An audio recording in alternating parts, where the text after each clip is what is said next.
채웠으니 주가 고난을 당한 표라. 험한 십자가를 내가 사랑함은 주가 보혈을 흘림이라. 최후 승리를 얻기까지 주의 십자가 사랑하리. 빛나며 멸류관 받기까지 험한 십자가 붙들겠네. 멸시천대 받은 주의 십자가에 나의 마음이 끌리도다.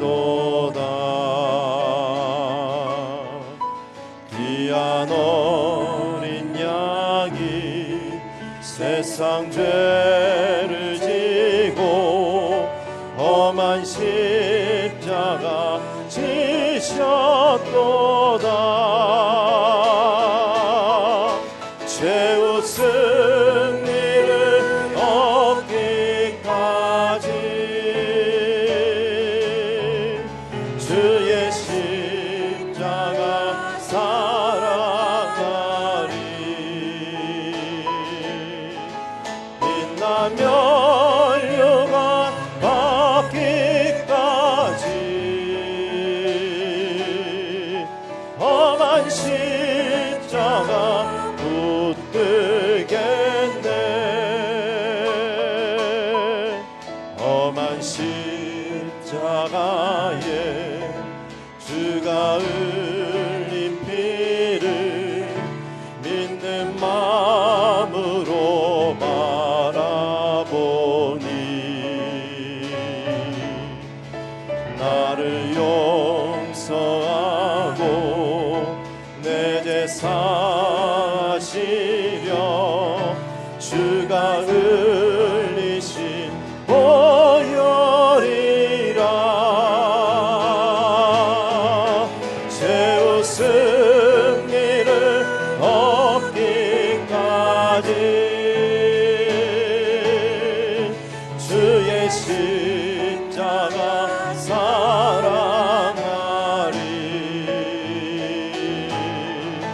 빛나며 멸류관 받기까지 험한 십자가 붙들겠네. 주님 예비하신 나의 본향집에 나를 부르신 그날에는 영광 중에 계신 우리 주와 함께 내가 죽도록 충성하리.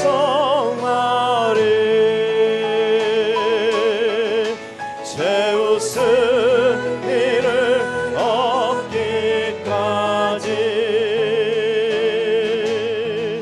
주의 십자가 사랑하리. 빛나며 멸류관 받기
하나님 말씀 열왕기상 18장 1절에서 9절까지 있는 말씀을 다 함께 찾겠습니다.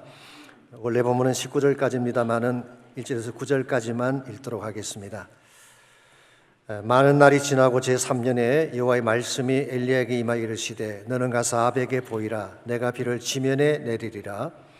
엘리야가 아합에게 보이려고 가니 그때에 사마리아에 기근이 심하였더라. 아합이 왕궁 맡은 자 오바다를 불렀으니 이 오바다는 여호와를 지극히 경외하는 자라. 이세벨이 여호와의 선지자들을 멸할 때에 오바댜가 선지자 100명을 가지고 50명씩 굴에 숨기고 떡과 물을 먹였더라. 아합이 오바다에게 이르되 이 땅의 모든 물 근원과 모든 내로 가자. 혹시 꼴을 얻으리라. 그리하면 말과 노새를 살리리니 짐승을 다 잃지 않게 되리라 하고, 두 사람이 두루 다닐 땅을 나누어 아합은 홀로 이 길로 가고 오바댜는 홀로 저 길로 가니라. 오바다가 길에 있을 때에 엘리야가 그를 만난지라. 그가 알아보고 엎드려 말하되 내 주 엘리야여 당신이 니이까. 그가 그에게 대답하되 그러하다 가서 내 주에게 말하기를 엘리야가 여기 있다 하라. 9절 다 같이 읽겠습니다. 이르되 내가 무슨 죄를 범하였기에 당신이 당신의 종을 아합의 손에 넘겨 죽이게 하려 하시나이까. 아멘. 지능지수라는 것이 있습니다. IQ라고 하죠. Intelligence Quotient라고 하는 단어의 준말입니다. 이것은 원래 불란서 심리학자인 알프레드 비네라고 하는 사람이 1905년도에 정신지체아를 판별하기 위해 만든 것입니다. 오늘날은 이것이 지적 능력을 측정하는 수치로 사용이 되고 있습니다. IQ가 높으면 지능이 뛰어난 사람이고 그렇지 못한 사람은 덜 똑똑한 사람인 것처럼 간주가 되고 있죠. 그래서 멘사의 회원이 되려면 IQ가 148 이상이 돼야 한다고 합니다. 멘사라고 하니까 맨손을 사랑하는 사람들의 모임, 그렇게 해석하는 분도 계시긴 합니다만은 라틴 말로 둥근 탁자라는 의미입니다. 그 서클에 들어가는 자를 말하는 것이죠. 혹은 기가 소사이티라는 것도 있습니다. 여기에 들어가려면 IQ가 190 이상이 돼야 한다고 합니다. 얼마 전 한국 사람 하나가 기가 소사이티에 들어갔다는 보도가 있었습니다. 김영훈이라고 하는 35세 난 사람인데 IQ가 276이라고 합니다. 현재까지는 세계에서 가장 높은 IQ라고 합니다. 그런데요, IQ만 높으면 정말 탁월한 삶을 살까요? 꼭 그런 것은 아닙니다. 김영훈 씨 같은 경우는 무엇을 하고 있는지 아십니까? 연세대학교 신학과를 나오고 상담학을 공부한 후에 영국 런던의 킹즈 칼리지에서 뇌과학을 공부하고 지금 세계지능협회 부회장으로 일을 하고 있다고 합니다. 물론 훌륭한 일을 하고 계신 것입니다만은 IQ가 높다고 해서 기상천외한 그런 일을 하는 것은 아니라는 뜻입니다. 몇 년 전에 SBS에서 영재발굴단에 출연해서 수학 천재라고 불리던 사람이 있었습니다. 이 사람은 생후 100일 만에 숫자를 다 떼고 6세 나이에 미적분 방정식을 풀고 MIT에서 나온 공업수리학까지 풀었던 천재라고 합니다. 근데 요즘 뭘 하고 있는지 아십니까? 인터넷에 빠져서 하루 9시간씩 전화기 들여다보며 산다고 했습니다. 최근에 그가 유튜브에 이런 글을 올렸습니다. 망가지고 있어서 죄송합니다. 기대에 미치지 못해 죄송합니다.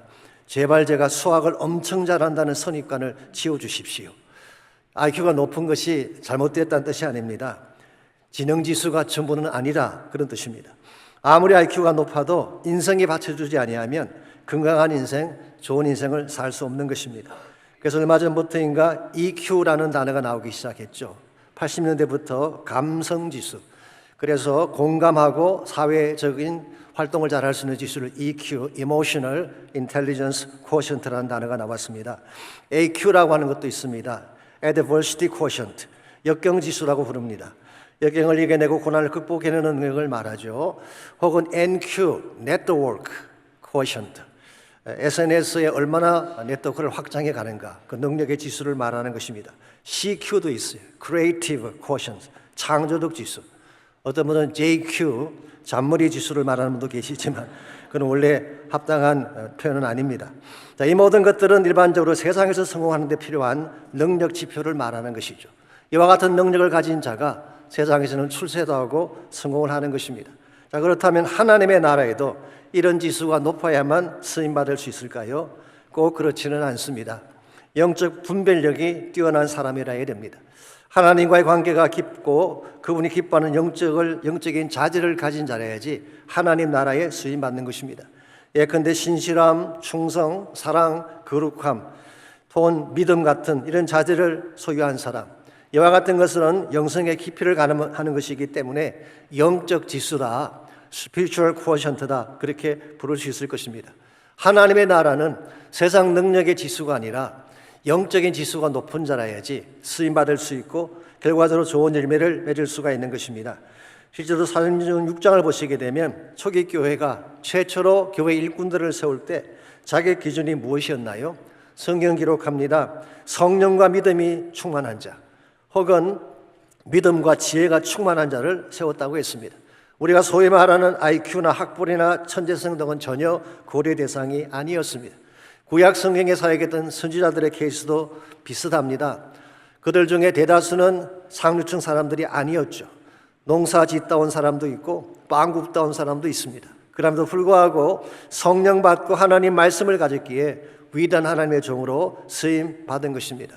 오늘날도 마찬가지입니다. 하나님께서 찾으시는 일꾼은 세상적 능력 지수가 높은 자가 아니라 영적인 지수가 높은 자를 통해 오늘도 하나님은 하나님 일을 행해 가시는 것입니다. 미국의 선교 역사를 공부해 보시면요, 19세기 말에 일어났던 선교운동 중에 학생 자원 운동이라는 것이 있습니다. Student Volunteer Movement, SVM이라고 부르는데요. 이것이 일어나게 된 계기가 1886년도에 헐몬산 기도원에서 모인 그 대학생 연합 사경회를 통해 이것이 출발이 됐습니다. 그때 모였던 학생들은 윌리엄스 대학, 프린스턴, 하버드, 예일 같은 가장 지적인 대학생들이 그 자리에 다 모였어요. 근데 그 집회에 주강사로 누구를 모셨는지 아십니까? D.L. 무디라고 하는 사람을 모셨습니다. 아시겠지만 그는 정규교육을 받지 못한 사람이죠. 아버지가 일찍 돌아가시는 바람에 어릴 때부터 노동하며 초등학교를 다닌 사람입니다. 16살 때는 보스턴에 있는 삼촌의 구두 가게에서 구두 수선을 하며 살았습니다. 이런 배경 때문에 그의 설교는 투박했고 심지어 한 번 설교에 문법 틀린 것이 150분 이상 나왔다고 지적받을 정도로 그의 설교는 무식한 그런 수준이었다고 합니다. 그럼에도 불구하고 헐모산 사경회에서 한 달 동안 무디가 말씀을 선포했는데요, 그 결과 100여 명의 학생들이 자신의 삶을 드리겠다고 헌신했습니다. 이것이 학생 자원 운동의 시발점이 됐습니다. 그 후에 10만 명의 청년 선교사가 헌신을 하고 그 중에 2만 명 이상이 선교사로 파송이 됐습니다. 이것이 미국 선교 역사의 흐름을 바꾸어 놓았습니다. 마포 삼넬이라고 하는 세뮤엘 모펫이라고 하는 한국 여신 선교사님이시죠. 이번에 26세 때 평양에 오셔가지고 평양의 부흥운동을 주도했던 인물 중에 한 분입니다. 그분 말씀에 의하면은 그때 왔던 한국 여신 선교사 중에 대다수가 20대 초중반이었고 그들이 선교하다 순교한 자들이 많았다는 보고를 하고 있습니다. 여러분, 아이러니하지 않습니까? 어떻게 가장 지성적인 대학생들이 초등교육도 마치지 못한 무식한 무디를 통해 이처럼 위대한 헌신을 하는 것이 가능했을까요? 이유는 딱 한 가지입니다. 무디가 비록 세상적인 능력 지수는 낮았지만 성령과 복음에 붙들려서 불을 토하며 하나님 말씀을 전했기 때문입니다. 이 하나님과의 관계성에서 나오는 깊은 영성, 이것이 세상을 변화시키고 하나님 나라를 세워가는 것입니다. 저는 이와 같은 것을 영적 지수라 그렇게 부르고 싶습니다. 여러분과 제가 진실로 예수를 따르는 제자라면 세상 능력 지수가 아니라 영적 지수가 높아져야 됩니다. 그래야지 어둡고 혼란한 세상 가운데서 바른 분별력을 가지고 하나님 나라를 세워갈 수가 있는 것입니다. 어떻게 하면 여러분과 제가 이 어두운 시대, 악한 시대를 살아가고 있음에도 불구하고 영적 지수를 높임으로 하나님이 기뻐하는 놀라운 역사들을 이루며 살아갈 수가 있을지 오늘 같이 봉독한 본문을 가지고 이것을 함께 나눠보려고 합니다. 오늘 본문에 보시게 되면 엘리야가 본격적으로 사역을 시작하는 모습이 기록되어 있습니다. 오늘 1절과 2절을 보겠습니다. 많은 날이 지나고 제3년에 여호와의 말씀이 엘리야에게 임하여 이르시되 너는 가서 아합에게 보이라. 내가 비를 지면에 내리리라. 엘리야가 아합에게 보이려고 가니 그때 사마리아에 기근이 심하였더라. 많은 날이 지나고 제3년에 그랬는데요, 더 정확하게 표현하면 3년 6개월이 지난 때를 말하는 것입니다. 그때 여호와께서 엘리야에게 말씀하시기를 너는 가서 아합에게 보이라. 여기 보이라는 말의 의미는 보고하라, 리포트하라 그런 뜻이 아닙니다. 이것은 증거하라, 직면하라 그런 의미를 가지고 있습니다. 기억하실지 모르지만 17장 1절에 보게 되면 엘리야가 처음 아합을 만났을 때에 내 말이 없으면 수년 동안 비가 내리지 않을 것이다 선포하지 않았습니까? 근데 3년 6개월의 시간이 지났습니다. 이제 어떤 일이 벌어졌는가라고 하는 것을 직접 아합을 만나서 증거하라, 그리고 엔카운터하라, 그렇게 말한 것입니다. 실제로 2절 말씀 보니까 사마리아 땅 전체에 심한 기근이 왔다, 그렇게 기록하고 있습니다. 바알만 섬기면 비가 올 줄 알았는데 사마리아가 기근으로 가득 찬 이 사실, 이게 무엇을 증거할까요? 바알이 허구였다는 사실을 증명한 것입니다. 여기서 한 걸음 더 나아가서 모든 백성이 보는 앞에서 바알이 가짜임을 선포하기 위해 전쟁을 준비하고 있는 것이 오늘 본문의 전체적인 내용입니다. 다음 주에 자세히 다룰 것입니다마는 소위 말하는 갈멜산 전투를 앞두고 오늘 본문의 말씀은 어떻게 이 사실을 준비하고 있는가, 그 과정을 소개하고 있습니다. 이 전투를 준비하는 과정에서 오늘 본문에 보시게 되면 세 사람의 인물이 등장하는데요, 이 세 사람의 인물을 정리해 보게 되면 그들마다 가지고 있던 영적 이해도가 다르다는 사실을 발견할 수가 있습니다. 첫 번째 인물이 아합입니다. 아합은 영적으로 무지한 사람을 대표합니다. 자신에 대해서도 무지했고 하나님에 대해서도 무지했습니다. 그렇기 때문에 그는 지금 일어나고 있는 모든 상황이 무엇 때문에 일어났는지 근본 이유를 이해하지 못하고 있었습니다. 그래서 참고로 17절을 보시게 되면 이 아합이 엘리야를 만났을 때 첫 번째 한 말이 무엇입니까? 이스라엘을 괴롭게 하는 자여 너냐? 지금 우리가 고통을 당하고 있는데 너 때문이냐라고 이렇게 묻는 질문을 볼 수가 있습니다. 사실은 아합이 하나님을 떠났고 바알을 섬겼기 때문인데, 아합의 아버지인 오므리가 우상을 섬겼기 때문에 일어난 재앙인데 아합은 이 사실을 전혀 인식하고 있지 않습니다. 여러분, 영적으로 어두워지게 되면 자신의 허물을 볼 수가 없습니다. 모든 것이 누군가의 탓이 되는 것입니다. 뿐만 아니라 하나님을 떠난 것이 얼마나 무서운 죄인지를 의식조차 하지 못하는 것, 이게 바로 영적으로 죽었을 때 일어나는 현상입니다. 영적인 감각도 없게 되고 말씀에 대한 깨달음도 없고 양심의 가책도 없는, 양심이 화해먹은 상태, 이와 같은 것이 오늘 본문에 기록된 아합의 영적 상태라고 할 수가 있습니다. 이런 면에서 아합의 영적 지수는 거의 제로에 가깝다, 그렇게 표현할 수가 있겠죠. 두 번째 인물이 오바다라고 하는 사람입니다. 3절과 4절에 그에 대한 소개가 나와 있습니다. 먼저 3절입니다. 아합이 왕궁 맡은 자 오바다를 불렀으니 이 오바다는 여호와를 지극히 경외하는 자라. 여기 보게 되면은 아합이 왕궁 맡은 자라고 했는데 왕궁 전체를 책임지는 사람, 아마 경호실장 같은 굉장한 고위직의 직분을 가진 자라고 할 수가 있습니다. 그런데 오바다는 여호와를 경외하는 자라고 했어요. 겉모양은 아합을 섬기는 것처럼 아합을 따랐지만 그 내면에는 여호와를 두려워하고 경외하는 믿음이 있었던 것입니다. 이건 사실 특이할 만한 사실이죠. 그 아합 시대에 아합의 최측근 사람이 그 마음속에 여호와를 경외했다고 하는 것은 대단히 특이할 일이 아닐 수가 없습니다. 더구나 4절을 보시게 되면 그가 했던 굉장히 중요한 사역이 소개되어 있죠. 이세벨이 여호와의 선지자들을 멸할 때에 오바다가 선지자 100명을 가지고 50명씩 굴에 숨기고 떡과 물을 먹였다고 했습니다. 아마도 이세벨이 북왕국에 있는 하나님의 종들을 진멸시키기 위해 모든 선지자들을 죽이려고 했던 것 같습니다. 그때 오바다가 100명을 굴에 숨기고 떡과 물로 공개를 했다는 것입니다. 실제로 사마리아 이 북동쪽이죠. 한 70km 정도 올라가게 되면 갈멜산이라는 산이 있습니다. 그곳에 2000개의 석회굴이 있었다고 합니다. 지금도 가면 있다고 하네요. 아마도 그곳에 선지자를 숨기고 50명씩 나누어 숨긴 후에 그들에게 물도 갖다 주고 떡도 갖다 주며 공개를 한 것입니다. 이걸 보게 되면 오바다는 제법 괜찮은 사람이라고 지칭할 수가 있습니다. 하나님에 대해서도 알고 있고 뒤에서 하나님이 기뻐하는 선한 일도 행한 것을 보면 오바다는 제법 영적으로 괜찮은 사람이다, 그렇게 평가할 수가 있습니다.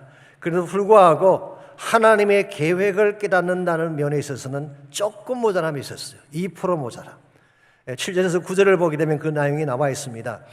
이제 아합 왕과 오바다가 물을 찾기 위해서 길을 떠났는데요, 각각 길을 떠나게 됩니다. 그때 오바다가 길을 가다가 엘리야를 만나게 되죠. 그때 엘리야가 오바다에게 말합니다. 적시 너의 주인 아합에게 가서 엘리야가 여기 있다라고 전하라고 했습니다. 이 엘리야의 마음속에는 아합을 만나야지 하나님의 계획을 실행할 수 있기 때문에 아합에게 가서 내가 여기 있다고 전하라고 한 것입니다. 그랬는데 9절을 보시면은 오바다의 반응이 어떤가요? 9절입니다. 이르되 내가 무슨 죄를 범하였기에 당신이 당신의 종을 아합의 손에 넘겨 죽이게 하려 하시나이까? 나를 죽이려고 하시는 부탁입니까? 라고 반문한 것입니다. 12절을 보게 되면 그 위가 조금 더 자세하게 나와 있습니다. 12절 내가 당신을 떠나간 후에 여호와의 영이 내가 알지 못하는 곳으로 당신을 이끌어 가시리니 내가 가서 아합에게 말하였다가 그가 당신을 찾지 못하면 내가 죽임을 당할 것입니다. 당신이 있다고 보고를 했는데 당신이 만약 여기 머물지 않고 도망쳐버리게 된다면 아합이 나를 가만두겠습니까? 그 말이에요. 나를 죽이지 않겠는가? 라고 이야기를 한 것입니다. 우리는 여기서 무엇을 발견할 수가 있나요? 오바다는 첫째로 엘리야를 믿지 못했습니다. 엘리야가 선지자라는 사실은 인정을 했지만 실제로 엘리야를 믿지는 못했어요. 두 번째는 하나님의 엘리야를 통해 하시려는 하나님의 계획을 전혀 알지 못했습니다.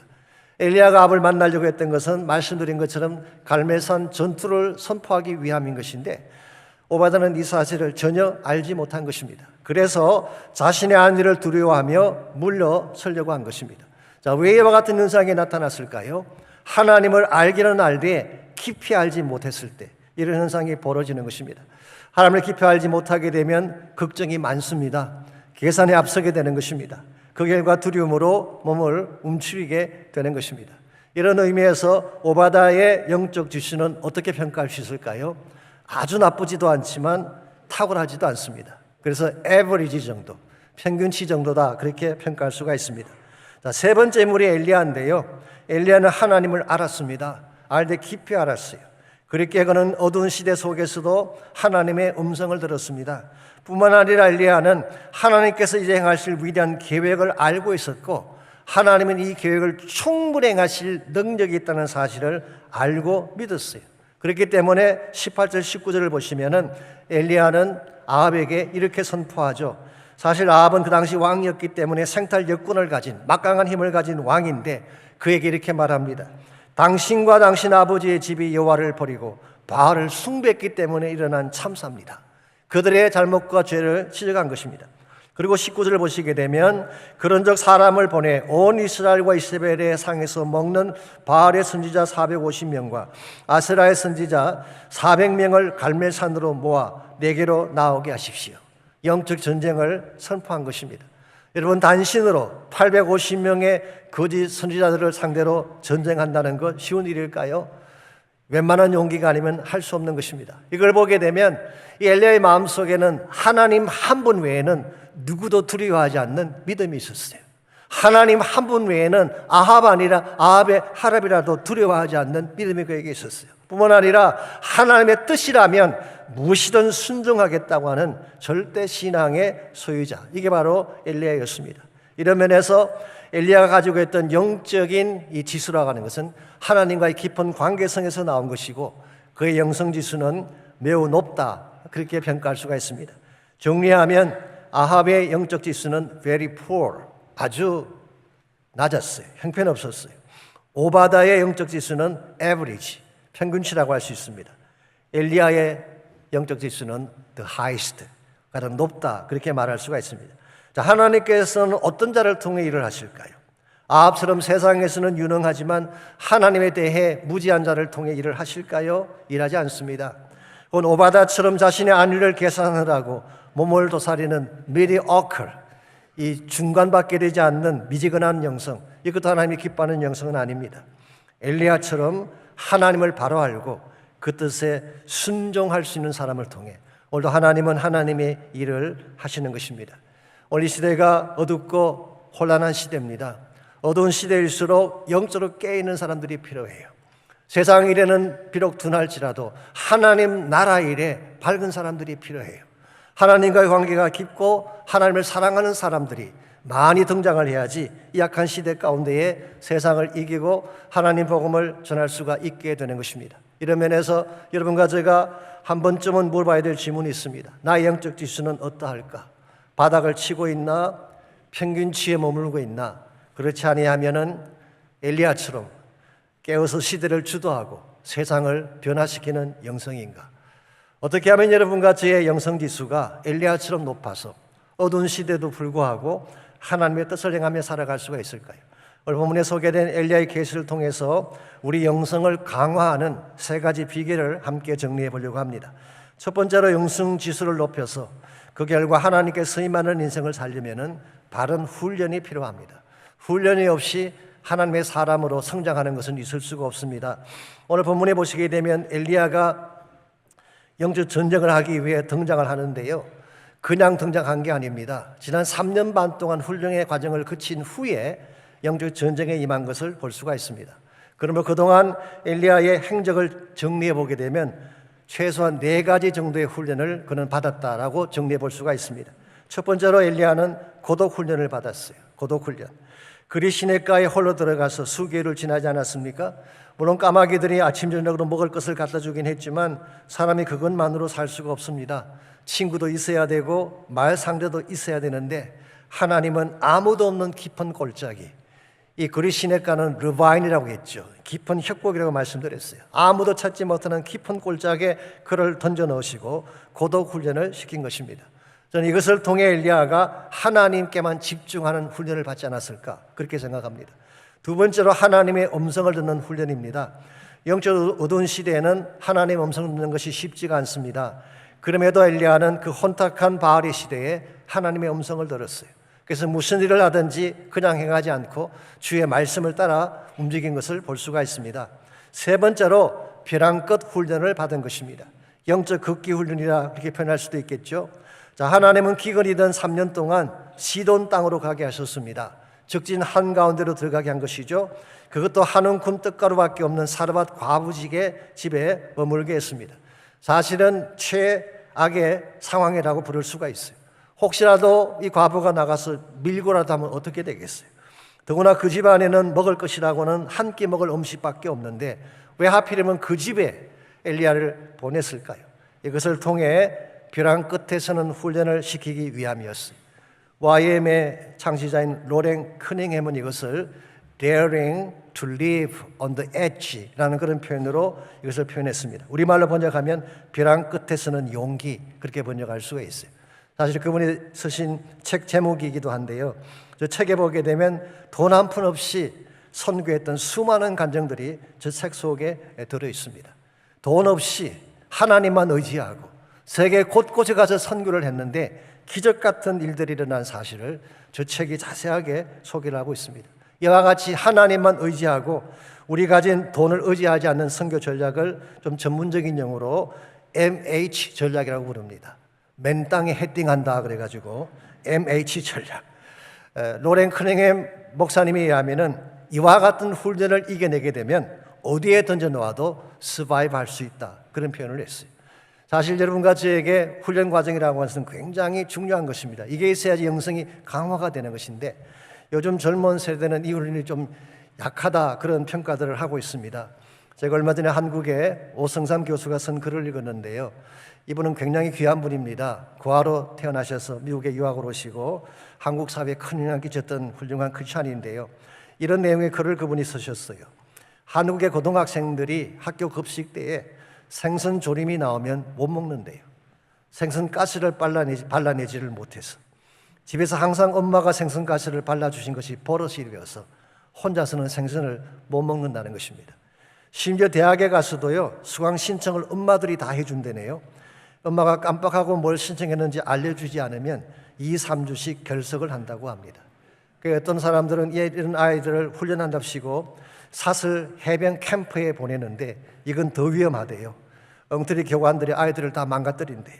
그러므로 정말 극기 훈련을 시키려면 하나님의 캠프에 보내라.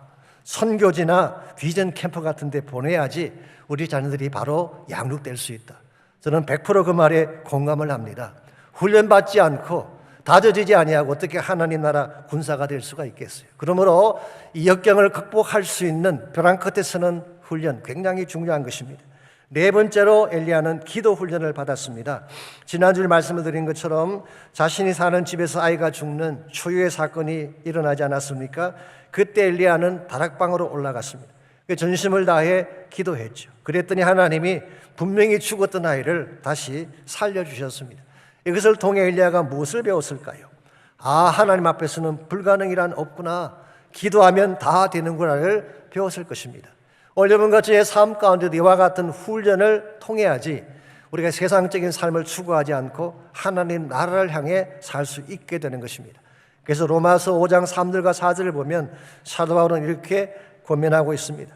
다만 이뿐 아니라 우리가 환난 중에도 즐거워하나니 이는 환난은 인내를, 인내는 연단을, 연단은 소망을 이루는 줄 알미로다. 여기 연단이란 단어가 나오는데요, 이 단어는 다져진 인격이라 그런 뜻입니다.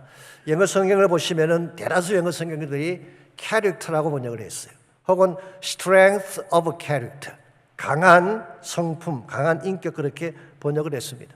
자, 환난과 고난의 과정을 통해 강한 인격이 다져졌을 때에 그때 소망하는 바 꿈도 이루고 비전도 이룰 수 있다, 그런 뜻인 것입니다. 이런 측면에서 우리의 삶 가운데 찾아오는 하나님의 훈련을 두려워하든지 회피해서는 안 되는 것입니다. 정말 하나님의 일을 감당하기를 원한다면 고난도 받아보고 위기에 처하기도 하고 배척과 오해도 받아보면서 우리의 신앙이 정말 정금 같은 신앙으로 변화되어질 때에 하나님이 진정 우리를 통해 하나님의 일을 행하시는 것입니다. 이런 면에서 우리 영적 지수가 높아지고 그 결과 하나님께 쓰임받으려면 하나님이 우리에게 주시는 훈련 과정을 잘 감당을 해야 됩니다. 두 번째로 바른 관심사가 있어야지 하나님 앞에 쓰임받을 수가 있습니다.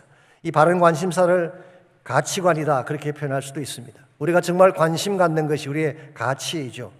여러분과 제가 진실로 영적으로 바로 서려면은 하나님이 기뻐하는 것이 우리의 가치관이 돼야지 하나님이 기뻐하는 영성을 갖게 되는 것입니다.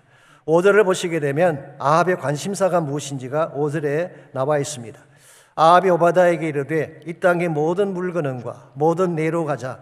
혹시 꼴을 얻으리라. 그리하면 말과 노새를 살리리니 짐승을 다 잃지 않게 되리라 하고, 자, 기근이 계속되게 되자 견디지 못한 아합이 드디어 온 땅을 두루다니면서 물건을 찾으려고 했습니다. 하늘에서 비가 오지 않으니까 땅에서 지하수나 샘의 근원을 찾으려고 한 것이죠.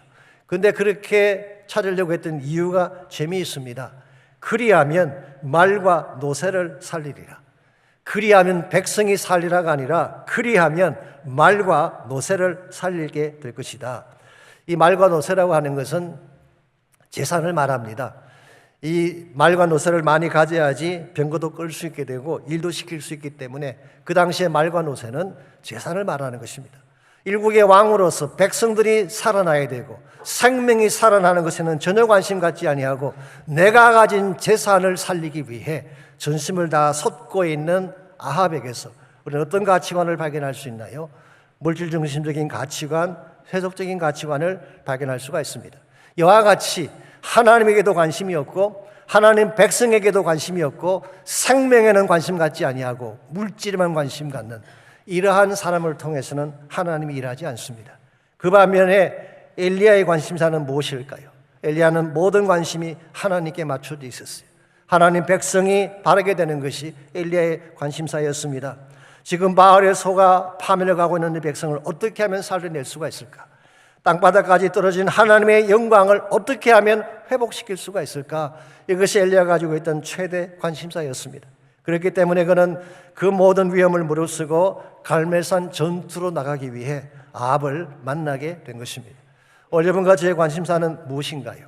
나의 아성을 쌓고 나만 잘 먹고 잘 살면 된다는 세속주의적인 성공이 우리의 관심사인지, 아니면 하나님의 나라와 그 영광이 우리의 관심사인지, 물질적인 부를 축적하는 것이 나의 관심사인지, 아니면 죽어가는 한 생명을 살리는 것이 관심사인지, 우리의 관심사가 무엇이냐에 따라서 우리 영성의 방향과 열매가 달라지게 되는 것입니다. 가끔 이민교회에서는요, 정치에 너무 관심을 많이 가진 나머지 모이면 정치 이야기 하시는 분들이 계세요. 그런데 사실 그건 바람직하지가 않습니다. 개인적으로 혼자 정치적 견해를 갖는 것은 오케이, 누구나 가질 수가 있죠. 그러나 신앙 공동체를 가지고 오게 되면 굉장히 어려운 문제가 생깁니다. 이것 때문에 교회가 깨어지기도 하고 심지어 부자지간이 갈라지는 그런 아픔도 겪고 있지 않습니까? 여러분과 제가 나라를 걱정하고 국가를 걱정하는 것은 당연한 것이고 국가가 잘 되기를 원하는 것은 우리 모두의 바람입니다. 그러나 정말 정치가 회복되기를 원한다면 기도해야 됩니다. 기도할 때 하나님이 모든 것을 다스려 주시는 것입니다. 사실 가치관이라고 하는 것은요, 내가 가장 소중하게 여기는 보물을 말하는 것입니다. 그래서 일반적으로 본인이 좋아하는 것, 본인이 관심 갖는 것을 보든지 가지게 되면 심장 박동이 달라지게 된다고 합니다. 여러분, 무엇을 보면 심장이 뛰나요? 돈을 보면 심장이 뛰는 분들이 계시죠. 이 물질의 가치관이 있습니다. 먹을 것만 보면 심장이 뛰는 분들이 있죠. 이 먹는 것이 가치관인 경우입니다. 어떤 분들은 여자만 보면 심장박동이 뛴다, 그렇게 말씀하는 분도 계십니다. 오래전에 나온 조커이긴 하지만 건망증과 치매를 구별하는 방법 아시죠? 자기 와이프를 봤을 때 심장박동이 뛰었다 말았다 하면 이 건망증이에요. 딴 여자라고 생각하고 심장이 뛰었는데 그 다음 순간 아니구나, 심장이 다시 정상으로 돌아오면 이 건망증이에요. 내 와이프를 볼 때마다 심장이 항상 뛴다, 이건 치매라고 합니다. 여러분, 우리의 심장을 뛰게 하는 것이 여러 가지가 있겠지만 크리스천으로서 정말 내 심장을 뛰게 할 가치 있는 일이 뭐가 되어야 될까요? 예수 그리스도가 되어야 할 줄 믿습니다. 주님의 나라와 주님의 비전이 나의 심장을 뛰게 해야 됩니다. 예수님을 생각만 하면 가슴이 설레이고 하나님 나라 비전만 생각하면 심장이 뛰는 인생, 이러한 자가 돼야지 하나님께 쓰임받을 수가 있는 것입니다. 그런데 만일 여러분과 제 가슴이 식어버렸다, 언제부터인가 하나님 앞에 나가도 심장이 뛰지 않고 예배를 들어도 무관심하고 나의 모든 것들이 식어졌다라는 분이 혹시 계신다면 첫사랑으로 다시 돌아가야 돼요. 우리가 처음 예수님 만났을 때 그 감격을 회복해야지 우리 인생이 바르게 되는 것입니다. 우리의 마음속에는 세상 찌꺼기가 너무 많이 들어와 있어요. 탐욕과 욕심이 너무 많이 들어와 있어요. 그래서 하나님을 바라볼 수 있는 정직한 영이 사라지고 만 것입니다. 참된 차원의 변화가 일어나려면 내 마음에 있는 세상과 욕망을 다 베어내고 하나님으로 가득 채워야 되는 것입니다. 그래서 사도 바울이 로마서 12장 2절에서 권면했던 너무나 유명한 권면의 말씀이 있죠. 너희는 이 세대를 본받지 말고 오직 마음을 새롭게 함으로 변화를 받아 하나님의 선하시고 기뻐하시고 온전하신 뜻이 무엇인지 분별하도록 하라. 너희는 이 세대를 본받지 말아라. 영어 성경 보시면 Do not be conformed to this world. 이 세상과 같이 가지 말라는 거예요.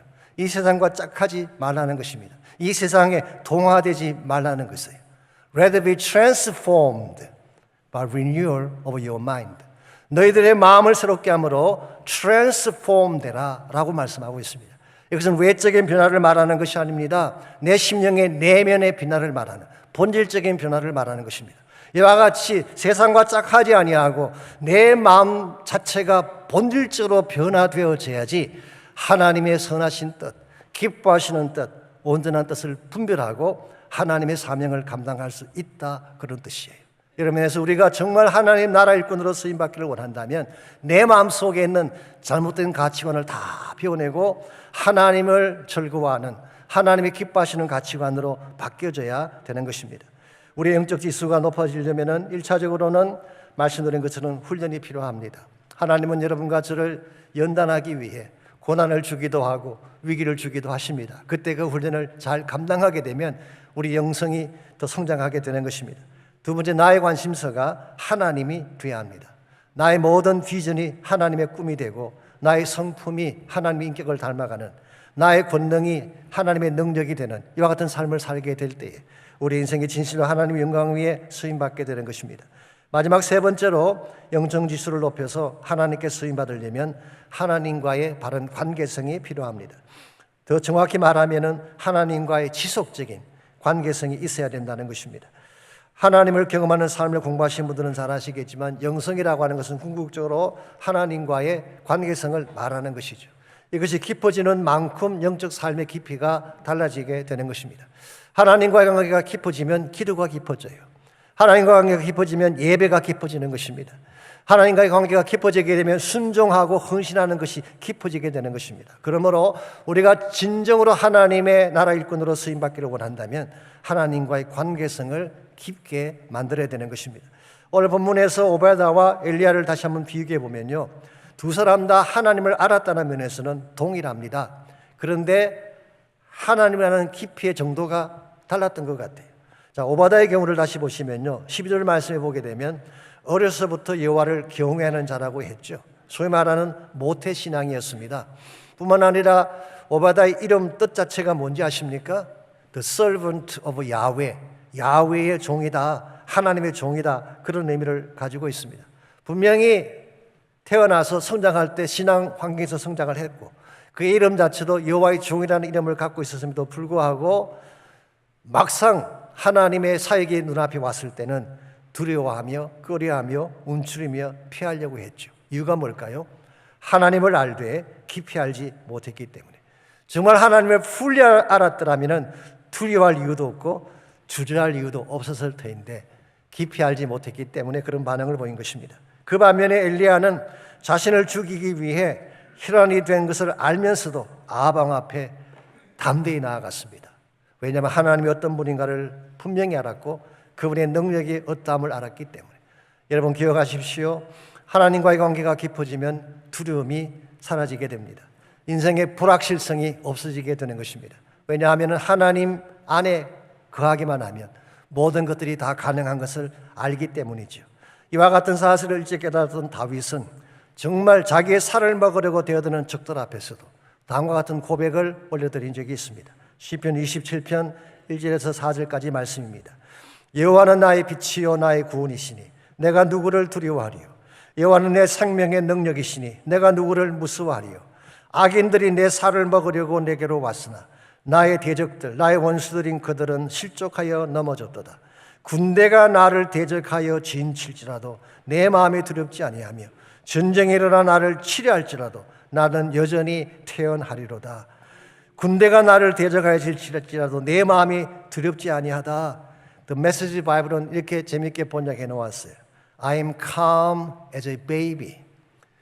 적군들이 나를 공격해서 나를 포위하고 있습니다. 그럼에도 불구하고 어린아이 같이 편안하다 그런 뜻이에요. 마치 어린아이가 엄마 품속에 있을 때 아무 걱정 없이 평안을 누리는 것처럼 대적이 나를 에워싸고 있지만 다윗은 고백합니다. I am calm as a baby. 뿐만 아니라 전쟁이 일어나 나를 치료할지라도 The Message Bible은 이렇게 번역해 놓았어요. When all hell breaks loose. 모든 지옥이 문을 열고 나에게 달려든다고 할지라도 I am collected and cool. 나는 전혀 흔들리지 않고 쿨할 것이다. 이것이 하나님 안에서만 누릴 수 있는 완전한 평안의 축복이라고 할 수가 있습니다. 적들이 나를 에워쌌는데 어떻게 어린아이처럼 편안할 수 있을까요? 지옥의 문이 열리고 모든 대적이 나를 삼키려고 다가오는데 어떻게 쿨하게 편안하게 나의 모습을 지탱할 수가 있을까요? 이유는 딱 한 가지입니다. 여호와께서 나의 빛이 되시고 나의 구원이 되시기 때문에. 하나님이 누군가를 알고 나면 두려워할 일이 없다는 거예요. 정말 나의 하나님이 어떤 분인가를 바로 알기만 하면 어떤 상황 가운데서도 어린아이가 가지고 있는 평안함을 누릴 수 있다는 거예요. 그래서 4절을 보시면은 다윗의 한 가지 소원이 이렇게 표현되어 있습니다. 내가 여호와께 바라는 한 가지 일 그것을 구하리니 곧 내가 내 평생에 여호와의 집에 살면서 여호와의 아름다움을 바라보며 그의 성전에서 사모하는 그것이라. 이 다윗이 마음속에 품고 있던 일평생 소원은 딱 한 가지예요. 여호와의 집에 살면서 그분의 아름다움을 바라보는 것. 이것이 나의 일평생 한 가지 소원이라고 고백하고 있습니다. 더 바랄 것이 없다는 것입니다. 하나님은 충분하다는 고백이에요. 이와 같은 고백을 가지고 있었기 때문에 다윗은 어떤 어려운 상황 속에서도 두려워하지 않고 흔들리지 않고 하나님 영광 위에 달려갈 수 있었던 것입니다. 여러분과 저에게도 동일한 소원이 필요합니다.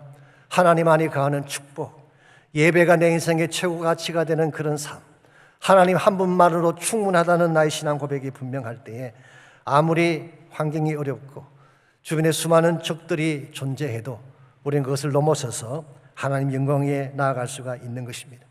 아시는 것처럼 우리가 사는 이 시대는 참으로 어둡습니다. 날이 갈수록 죄의 밤은 점점 깊어져 가고 있습니다.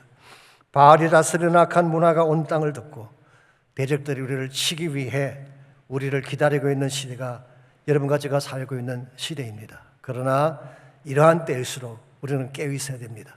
바른 가치관을 가지고 진리의 복음을 선포해야 됩니다.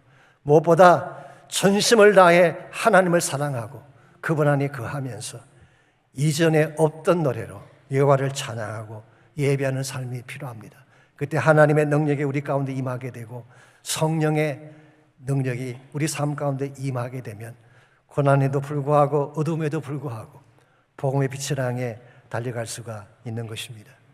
영국의 유명한 찬양사 중에 매트 레드맨이라는 분이 있습니다.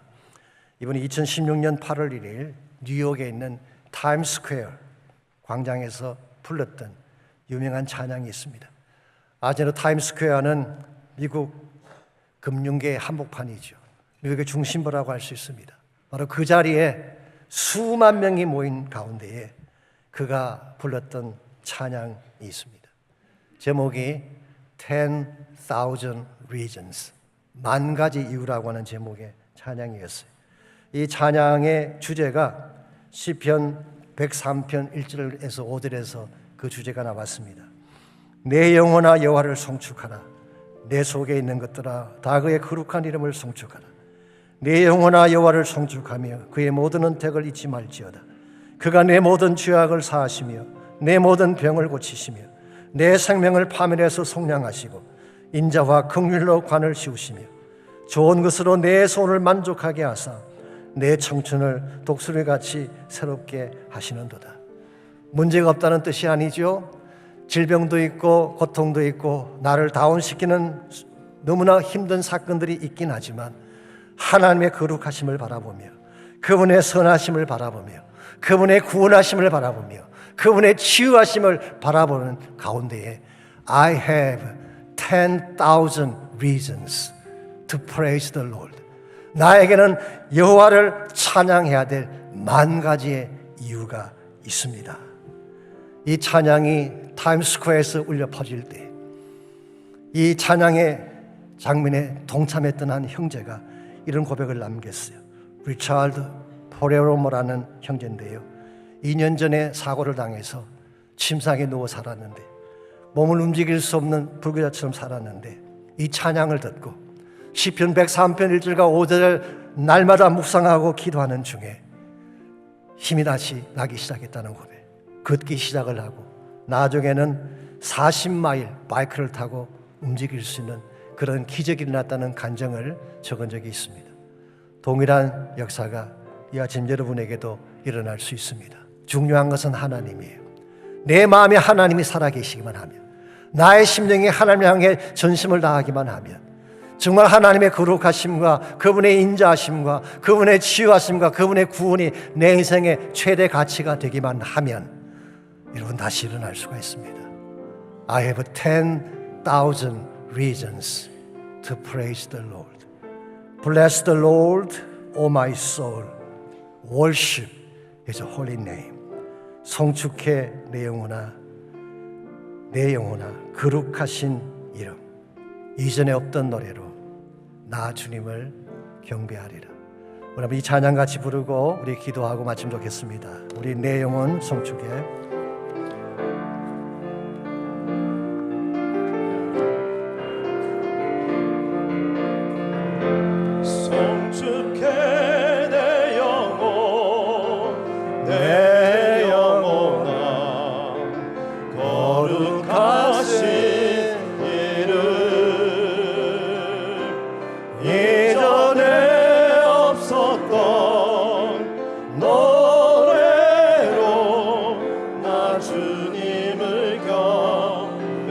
다시 한번 고백합니다. 우리 다리에서 함께 고백하겠습니다. 송축해 내 영혼, 내 영혼아 거룩하신 이름.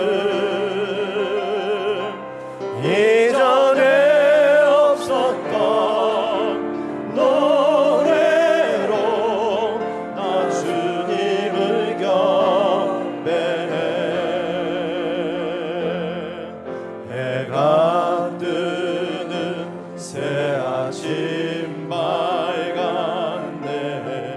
이제 다시 주님 찬양. 무슨 일이나 어떤 일이 내게 놓여도 저녁이 올 때 나는 송축해 내 영혼, 내 영혼아 거룩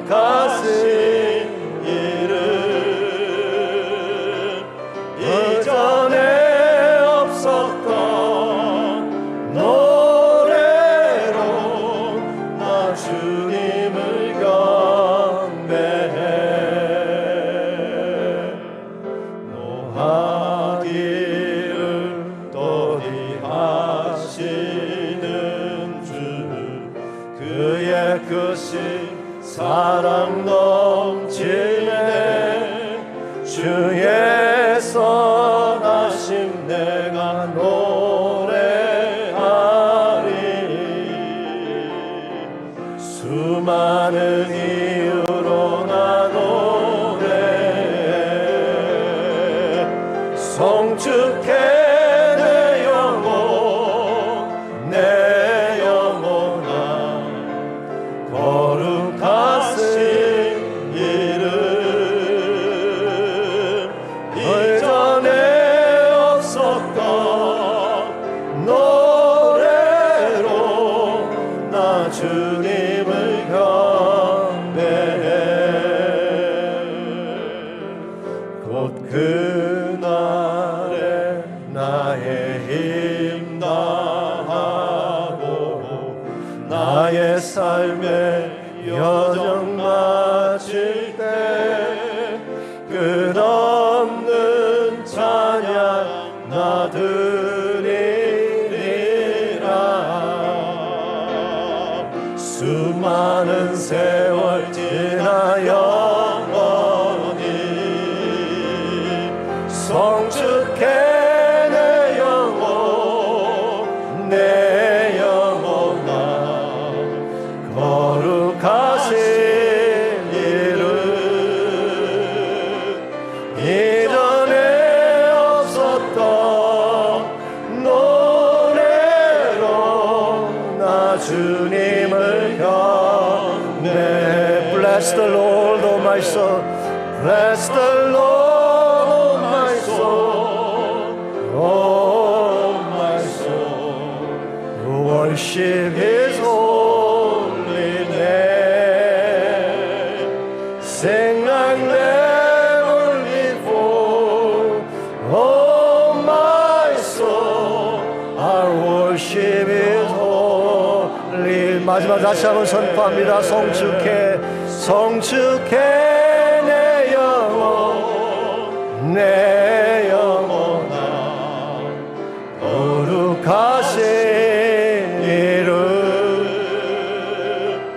이전에 없었던 노래로 나 주님을 경배해